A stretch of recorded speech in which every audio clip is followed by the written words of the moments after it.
If you talk about Google's Pixel smartphones for any amount of time on the internet, you will pretty quickly begin receiving comments disparaging their Tensor processors. Now, I'm not here to tell you Tensors are the fastest processors, the most efficient processors, and part of efficiency is indeed the production of heat.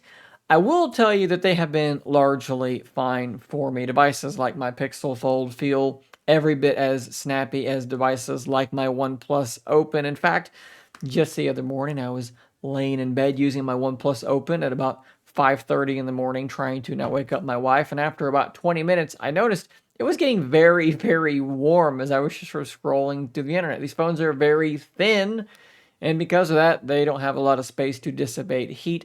But I digress. The heat thing is a problem for a lot of people with their Tensor powered processors. Some users go as far as to say they have had their device truly overheat. Note that overheating is not the same as getting warm to your hand, but actually having things stop working correctly because of the heat. And yes, that can happen with other phones too, but the Tensors seem to be perhaps more susceptible to this overheating problem. In today's video, we're looking at a rumor coming from fnnews.com. This is translated actually from Korean to English. And it's a kind of interesting news story. And I'm going to tell you why after I tell you what they are rumoring.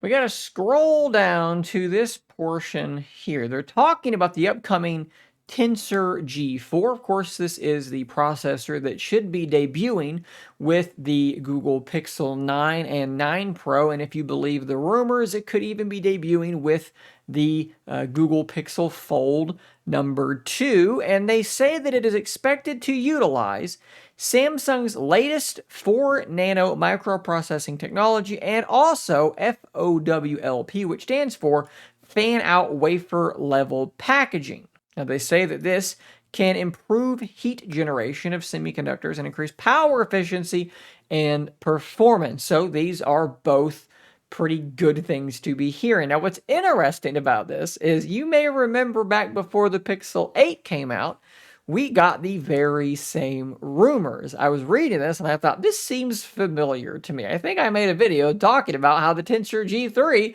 might have fan-out wafer level packaging and how it might also be using Samsung's latest 4 nanometer process. And when it actually came out, what we got was, yes, a 4 nanometer chip, but not the LPP Plus technique, maybe you could say. Instead, it was just their standard LPP, so we didn't quite get that. And it doesn't appear as though it got the FOWLP treatment either. Granted, if you Google Tensor G3 and you look to see if you can find out if it has fan-out wafer level packaging, you mostly just get people talking about that old rumor. It doesn't seem like anyone knows for sure, but I would guess from this report and from other people re-reporting this report that maybe it did not get this. But because Google does not publicly release these sorts of bits of detail, we don't really know for sure what's going on. One clue that we can turn to is here on WCCF Tech. Tensor G3 is not fabricated on Samsung's LPP Plus process,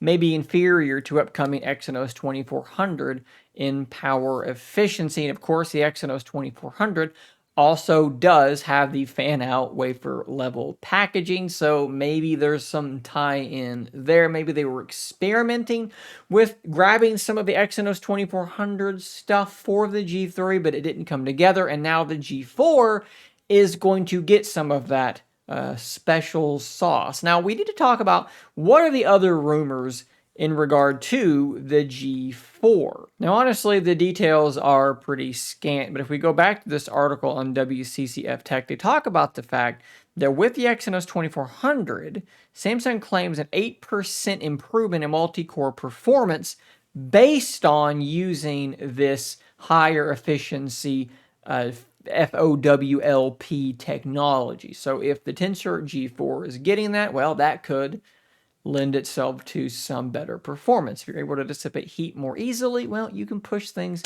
just a little bit harder. We've also gotten reports from people like Anthony the Galax, who is sometimes fairly accurate, right? They tend to be a bit more of an aggregator, but I have seen them sometimes break their own news stories, and they're kind of reiterating what we're talking about here, but they also say that's where the similarities in CPU and GPU are very different from the Exynos 2400. We've seen the rumors that the Tensor G5 is going to be a fully custom-built processor, and each iteration seems to be, maybe you could say, differentiating itself from the existing Exynos processors a little more and a little more and a little more. And so the G4 is expected to be quite different in architecture from the 2400. Maybe architecture isn't the right term there, but you know what I'm talking about in terms of like core counts and what cores are being used and that overall structure. We have seen some very early benchmarks on Geekbench that show an 8-core cluster with the G4, whereas the G3 was a 9-core cluster. So they may, this is early, they may be going back to a 1-3-4 formation where you have basically the one core is a prime core, it's the fastest core in the processor. Then there's 3 sort of like performance cores, and then there's 4 efficiency cores. Well, the G3 was a bit different from that, so they may be switching back to a more traditional layout, and people immediately started panicking because the benchmark scores were quite low. This is very, very early. We don't even know if this is their final sort of configuration, and of course, it's not optimized at all, so people saw this and thought, this is slower than the G3. It's not going to be slower than the G3. This is extremely early. We don't really know what we're looking at yet. This is going to be optimized a ton between when this was done and when this thing's actually going to come out towards the later part of this year. For me, there's only a few things that Google really needs to continue doing. I'm not like super concerned about GPU performance and gaming on these devices. I don't think that that's what they are for, and I think that people have to get this thing out of their head that all phones must be great at all things. I don't think that's really logical. We don't look at computers in that way, right? Like you buy a notebook that's great for certain tasks, but that doesn't mean it's great at gaming. Then there's